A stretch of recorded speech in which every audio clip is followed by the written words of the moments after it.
So where is the Middle East today, 3 years after the Arab uprising began? Well, with me now are Professor Yossi Mekelberg of Regent's University London and also an Associate Fellow of the Middle East Programme at the think tank Chatham House, and Nabila Ramdani, who's a journalist and specialist on Middle East affairs. And I'm also joined by Michael O'Hanlon, a Senior Fellow at the Brookings Institution International think tank in Washington. Well, actually, let's start off with Michael in Washington. Michael, what do you think of what has effectively happened over the last couple of years, and also the situation as we've just been hearing in Tunisia? Well, the Tunisia piece remains encouraging, and I think you framed it well as perhaps one of the last hopes that at least this phase of the Arab uprisings or revolutions would produce some positive near-term results. In general, I think we've seen a lot of hopefulness deteriorate and dissipate over the last 2 years. And on balance, I would say there's been more negativity, more negative news than hopeful news in the last 2 years. And of course, we can do a quick survey around the region, but Syria has to be case number one of disappointment given the severity of the civil war. Iraq has turned back, even though, of course, it's not often associated with this first wave of 2011 movements. Egypt is in trouble. And I think we're going to have to hope for Egypt to get its feet under it if we're going to see positive developments in the next 2 years and be able to describe this historical shift as ultimately a partially positive thing. Libya, of course, has also gone a bit awry, but that's a less important, less central case. So on balance, I'm a little discouraged, but we got to keep hoping, and there's still room for major improvement in Egypt in particular. Nabila, you disappointed as well? No, I think perhaps one notable thing is that Tunisia is, of course, the first country where the Arab Spring started, where the Jasmine Revolution started. And in many ways, it remained, the Jasmine Revolution has turned into the forgotten revolution. Let's not forget that it's one of the most successful revolutions that swept across the Middle East and the Arab world.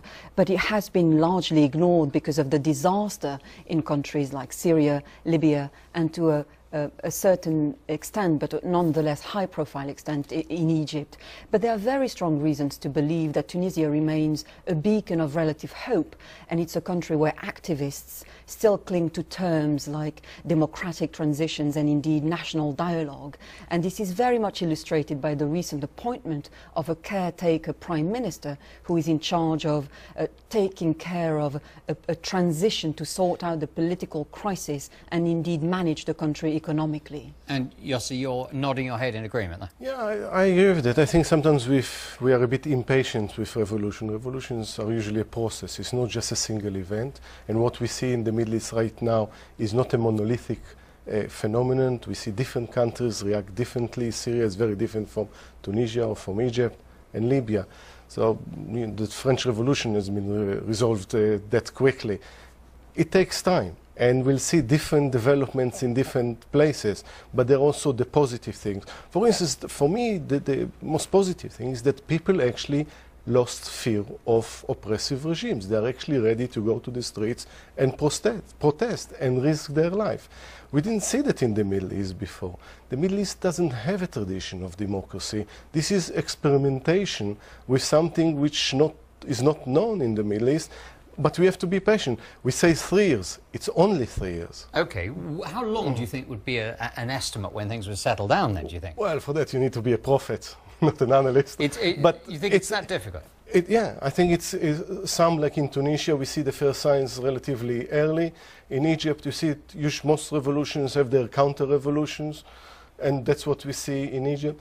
In Syria, it evolved not only into a civil war, but actually attracted international jihadists. So there is involvement from international actors that are trying to change and have impact on that, also because of the geopolitics of the place. So I think we'll see different paces to that. But yeah, it can take 10 and 15 years till we see developments moving in certain directions. All right, Michael O'Hanlon, we need to be more patient then.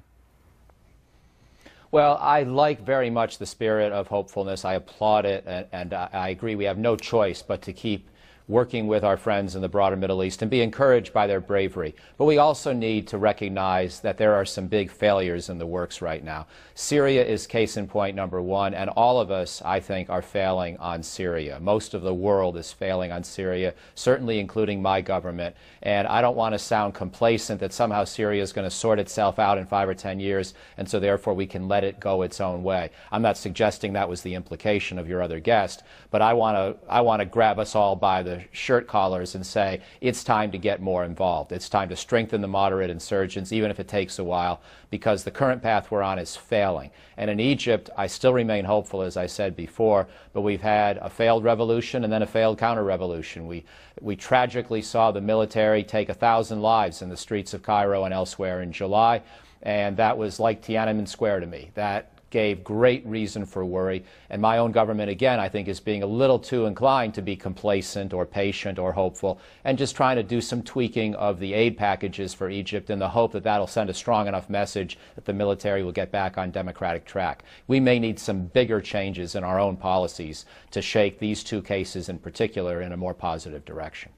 And of course, there's no doubt, as you say, Syria and Egypt have been dominating within the headlines. But many of the countries that were part of the Arab Spring are now taking stock, both of a difficult situation in the present and the unknown future. And we've been taking, or talking rather, to some of those people to get their impressions 3 years on. My name is Suad Al-Marani. I'm from Yemen. And I believe that the revolution has changed lives for Yemenis as a whole, Yemeni women and men. The situation right now is not as good as it was, security-wise, service delivery, but it will get better. I believe that this stage has reshuffled all the cards, and we will start to think of a better Yemen, and it will be better in the future. My name is Sarah Salah. I'm from Egypt. The Arab uprisings were a very good idea, but unfortunately when we had them, we did them the wrong way. We didn't have control and we didn't focus well on the main objectives. It wasn't properly organised, and that was the problem. We need to go back to the main idea, but with better organisation. My name is Taki Osman and I'm from Sudan. Despite the troubles that countries of the Arab Spring are going through, it's going to have a profoundly positive effect on the region in the future. No matter how bad things might appear to us now, it's incomparable to the persecution suffered by people at the hands of their dictators. Well, that was what people around the region are thinking, and I have to say, Nabila, most people very optimistic. Yes, indeed, and one has to bear in mind that the Arab Spring revolutions were never about finding an instant solution to all of the Arab world's endemic problems. It was mainly to do with an explosion of outrage by millions of Arabs who had enough of their dictators. And what they clearly managed to do is put their problems on the global agenda.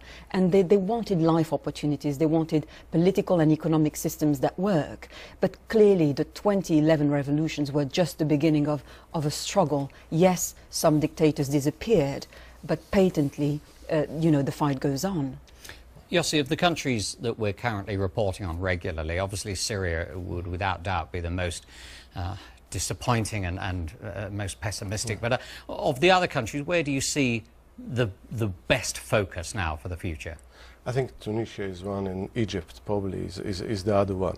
Because there is real, regular way that people are ready to go out in the streets and protest, and whenever it doesn't go their way, they are finding the political means to try and change something, though there is also setbacks there. If you see what happened in July in Egypt, I was going to say, democratically elected president, and then it always went perfectly as long as people signed the 20 million signatures there. That was a positive thing.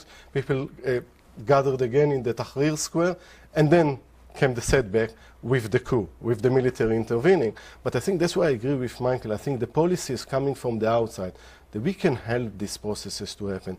Optimism is just a state of mind, but it's not a policy. What we need also to see, policies from the outside that supporting the kind of movement, whether it's in Syria, in Egypt, in Tunisia, that can alter the situation there in a more positive, more representative, more pluralistic way. But what sort of assistance are you talking? Because some, of course, are saying it's starting to go astray. Handing just money over can go the wrong way. Money is not the only way. We can support INGOs, we can support human rights movement, we can help them with, say, a law and order, building constitution, building institutions. Money itself doesn't solve, because we know money disappears very quickly and usually to the wrong pockets. But if you support the kind of people that were on the ground, listen to the people that are on the ground, what they need, NGOs, civil society, then we have the chance of helping them in due course to change their history. But if we are not doing that, either we sit on the sidelines or we support the wrong sides in this, as the case in Egypt, the military, then in the long run we're just losing the battle there. Michael O'Hanlon, in Washington then, a broad agreement that more support needs to be given. Is that the feeling, do you think, in America generally, or are Americans beginning to turn their backs on some of what's been happening? I think Americans are turning their backs on the world more generally. I think this is not the first time, but Americans are tired. Americans don't feel very prosperous, even though our economy is doing a little better than some of our friends in Europe. It's not doing well. Americans, many working class Americans, feel there have been stagnant incomes and living conditions for decades, which then has a political effect on foreign policy because it reduces people's basic confidence that engagement with the world is going to be for their own well-being as well. And so I think in general Americans are just fatigued. Now, it doesn't mean that government needs to join the fatigue. Government sometimes can lead people out of their fatigue, out of their malaise, as long as we're not sending tens of thousands of troops or billions of dollars or tens of billions of dollars. I think Americans would accept that we have to stay engaged and do a little bit more proactively. So I think the Obama administration has an opportunity, despite America's overall malaise. And Nabila, do you agree then that fatigue is a problem, that the rest of the world will just get a bit tired of it and not give the support that evidently all three of you think is needed?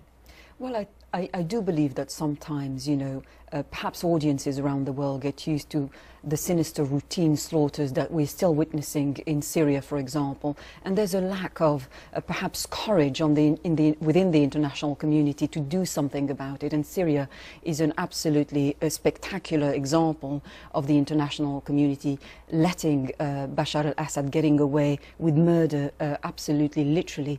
And perhaps sometimes the Western countries in particular are making the wrong choices in, for example, not speaking out against, the outrageous takeover by the military in Egypt.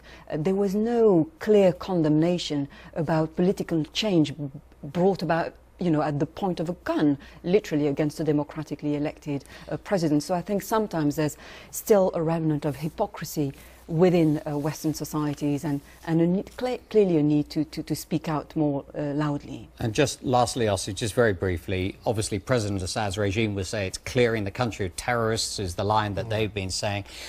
And the water is anything other than clear, isn't it? It's a very murky, very difficult situation.